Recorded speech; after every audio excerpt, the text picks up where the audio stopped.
O maior milagre.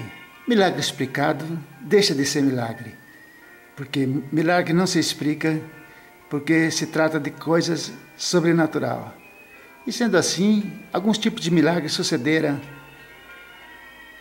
Por exemplo, quando o povo de Israel saíram do Egito, praticamente era uma grande nação, o Egito, e eles saíram, passaram pelo Mar Vermelho. O exército de Faraó se pereceu no mar.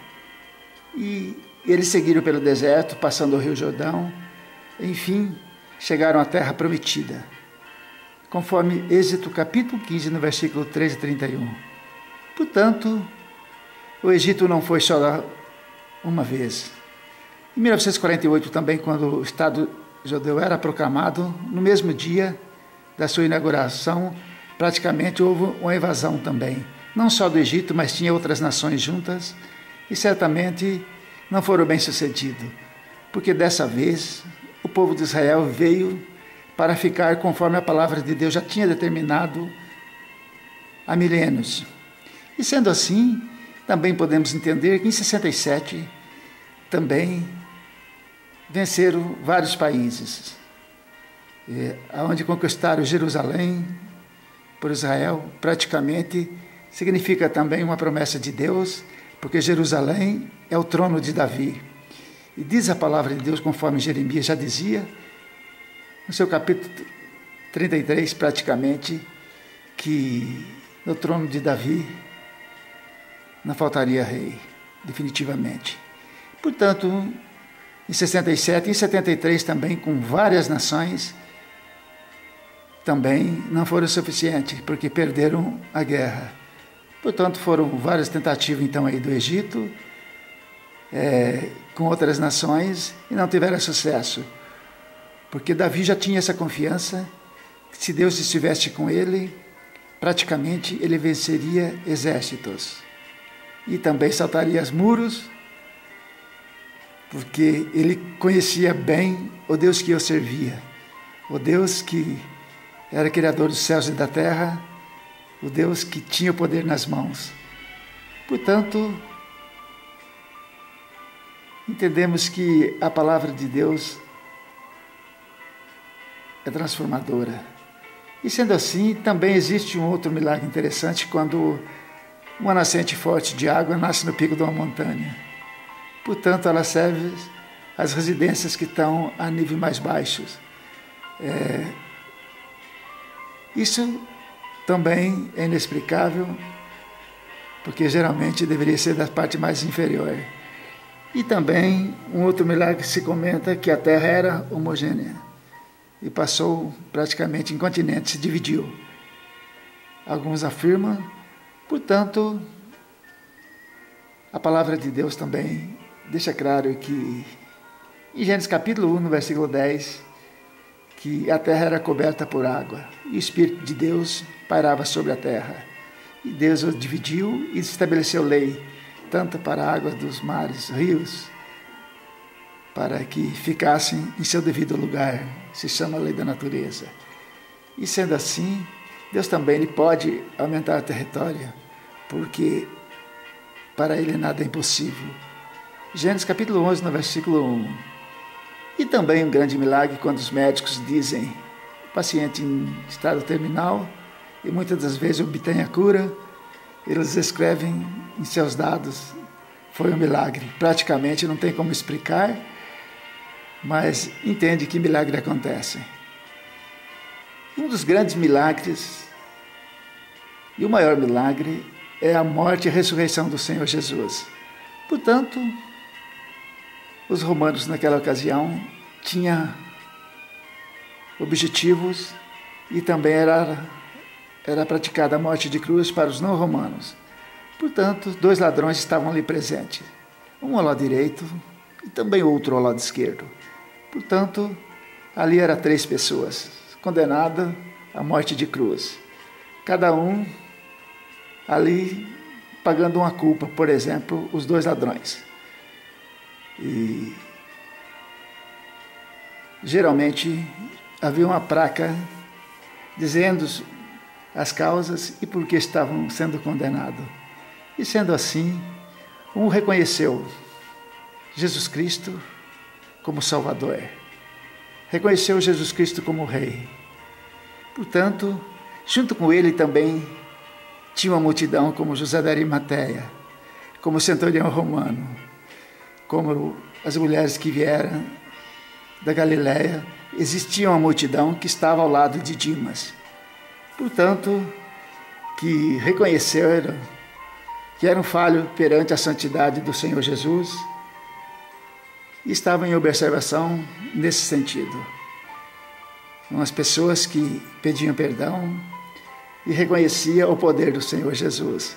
Do outro lado, estava outro ladrão, nas mesmas condições, portanto, não reconheceu Jesus Cristo como Rei, mas com ato de zombaria, desce da cruz, salva a ti e a nós também. Portanto, aquele momento era um momento crucial para ambas as pessoas que ali estavam. Portanto, uma multidão também ao lado de Gesta, como os fariseus, como os saduceus, os escribas, também a classe política romana. Da mesma forma, desce da cruz, se és o Filho de Deus. E uma multidão também do mesmo sentido, com ato de zombaria. Mas sendo assim,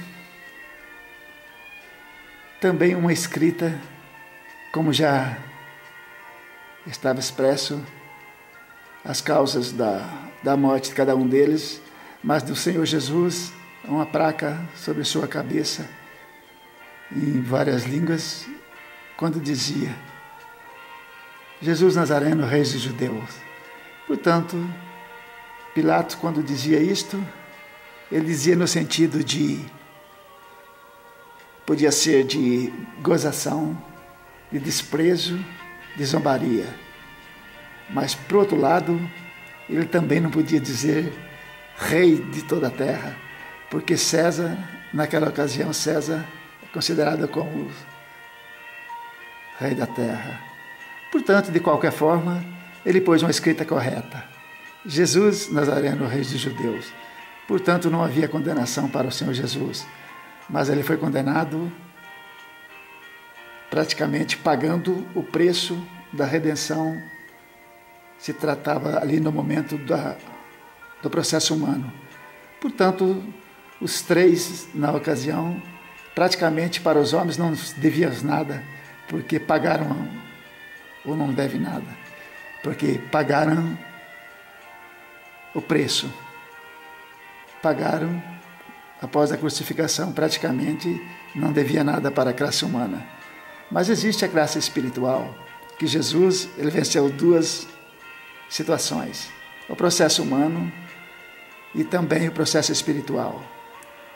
No processo humano, praticamente, ele fez para que toda a humanidade fosse perdoada. E no sentido espiritual, também porque ele venceu a morte. Ele venceu o príncipe das trevas, que é Satanás. Até aquela ocasião, a ressurreição era impossível. Mas Jesus Cristo não ficou na sepultura. Significa que desceu, após sua morte, desceu às partes mais baixas da terra, que é o inferno. De lá tomou a chave da vida e da morte, que estava na mão de Satanás. E sendo assim, a Bíblia nos relata que Satanás já foi julgado. O único ser julgado, Satanás.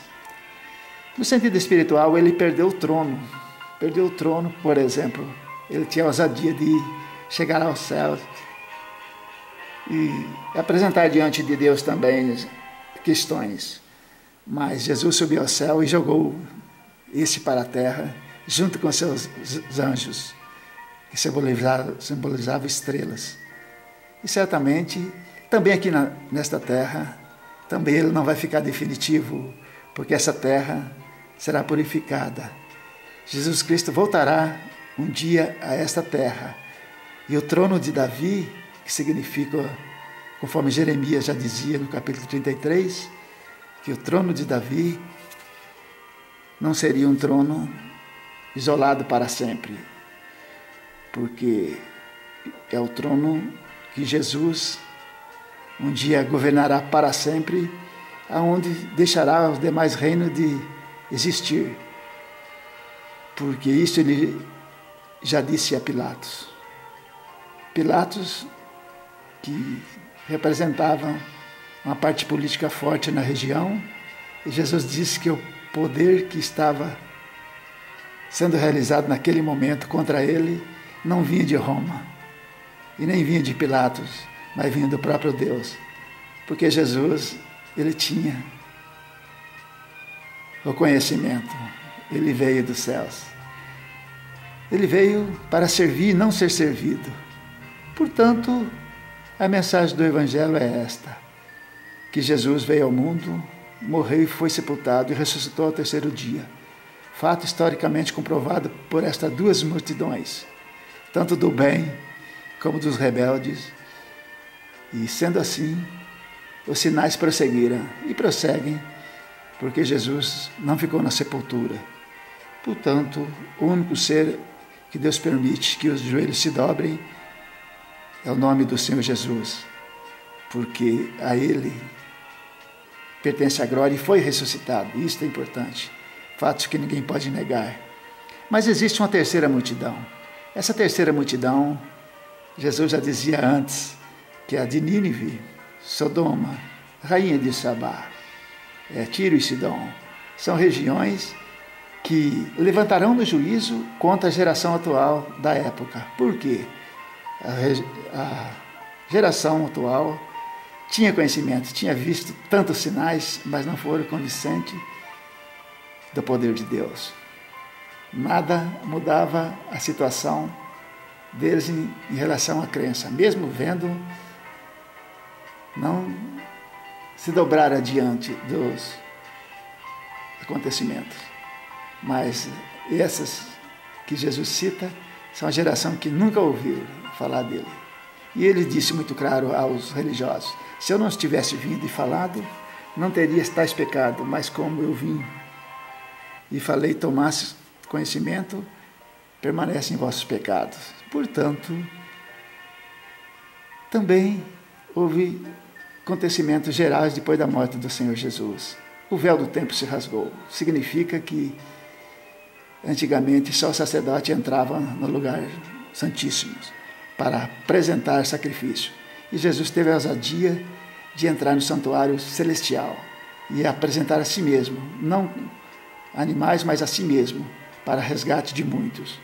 Portanto, o sacrifício de animais deixou de ser aceito por Deus, porque o único sacrifício recebido foi do Senhor Jesus, que apresentou a si mesmo. E ele pôde dizer que todo o poder foi me dado, tanto nos céus como na terra. Portanto, ele é criador, não criatura. E criador criou as coisas, os acontecimentos. E criatura sempre transforma matéria-prima, mas não tem poder de criar uma semente de qualquer planta sequer. Portanto,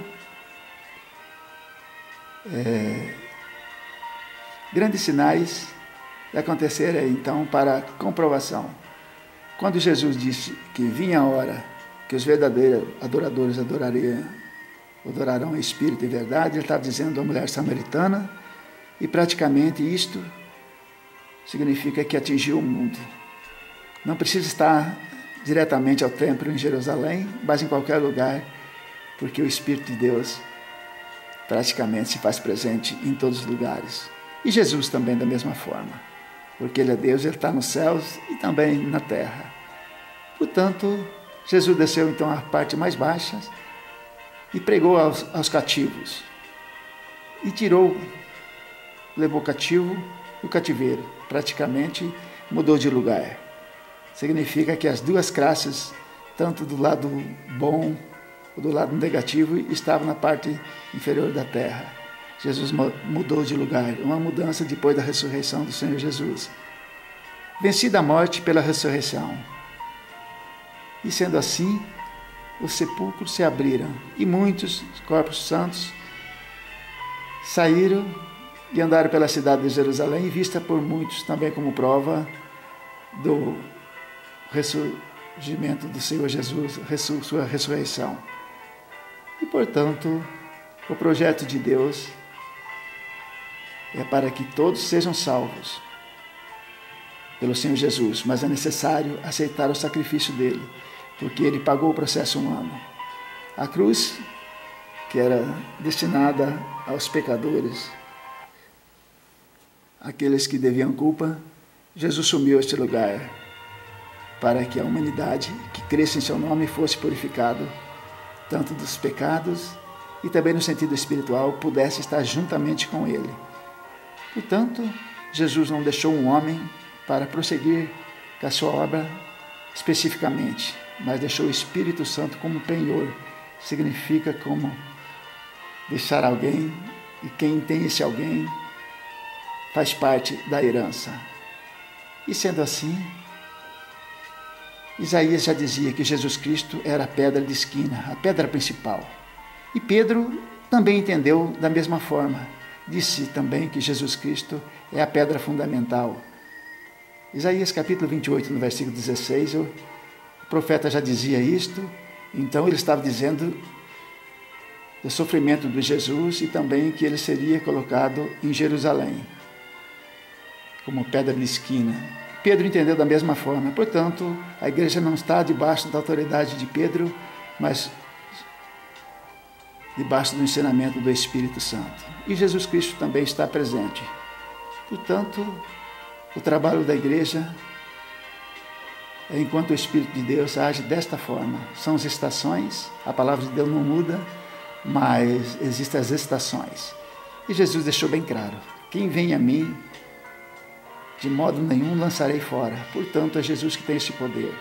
Assim como duas multidões estavam presentes ali na crucificação do Senhor Jesus, também em sua ressurreição, e no último dia, que também haverá ressurreição, que é Jesus que vai ressuscitar as pessoas. E sendo assim, duas multidões também se levantarão, um ao lado esquerdo, um ao lado direito, ambos pecadores. Mas a que estão ao lado direito reconhece o erro, assim como aquele ladrão praticamente reconheceu, viu Jesus Cristo com a coroa de espinho no estado terminal, mas reconheceu o centurião romano da mesma forma. Também reconheceu que Jesus era realmente o Filho de Deus. Mas uma multidão lateral, que ambas tinham conhecimento, pelo contrário, permaneceu no autossuficiente, mesmo em condições precárias. Mas Jesus é a luz do mundo. O grande erro do passado, que a luz veio ao mundo, se manifestou entre os homens, e eles amaram mais as trevas do que a luz. Portanto, Jesus Cristo um dia voltará. Veio a primeira vez como ovelha muda ao matadouro. Veio para pagar um preço da redenção dos pecados da humanidade. Mas voltará a segunda vez. Não como uma ovelha, mas como um leão, como diz a palavra de Deus. E sentará no seu trono, o trono de Davi, que é Jerusalém. Portanto, Jerusalém não será só a capital do Estado judaico ou de Israel. Jerusalém praticamente será a capital do mundo. Porque enquanto os demais reinos serão destituídos, Nabucodonosor, imperador babilônico, praticamente viu claramente essa visão. E assim, por outros profetas de Israel também, como Zacarias. Naqueles dias, estarão seus pés sobre Jerusalém. Portanto, Zacarias, muitos anos antes, já dizia que Jesus Cristo voltará. E dizia mais ainda, que o povo de Israel converterão ao verdadeiro Messias. Por quê? Jesus nasceu como homem, veio em Jerusalém. Praticamente, fez o seu trabalho e mudou situações. O povo de Israel não foram tão felizes depois de rejeitar o Senhor Jesus. Portanto, quando Jesus chorou sobre Jerusalém, praticamente ele chorou porque ele viu as cidades sendo dispersas. Praticamente ele não chorou sobre a condenação que vinha sobre ele, porque ele veio para isto. Mas praticamente ele voltará. Ele voltará novamente para reconciliar o seu povo. E praticamente a palavra de Deus é clara nesse sentido. Mas hoje ainda continua o tempo da igreja. O tempo que o Espírito Santo, praticamente como guia, ainda concretiza o que se iniciou lá no dia de Pentecoste. Isso se encerrará praticamente quando o Senhor Jesus Cristo voltará. Voltará na primeira fase nos ares, conforme Paulo, que teve a ousadia de ir até o terceiro céu, um dos maiores escritores, filósofos, teológicos dos últimos dias, praticamente ele pôde registrar dessa forma, que Jesus voltará nos ares e subirá ao encontro com ele nos ares. Significa, então, ele não vem presente para governar na primeira fase. Mas segunda fase, se cumpre a profecia também que ele virá ao vivo, tanto o povo de Israel, aqueles que transpassaram, e as nações também verão. Praticamente hoje é fácil, pelo meio de comunicação, estar ciente e ver essa realidade atualmente.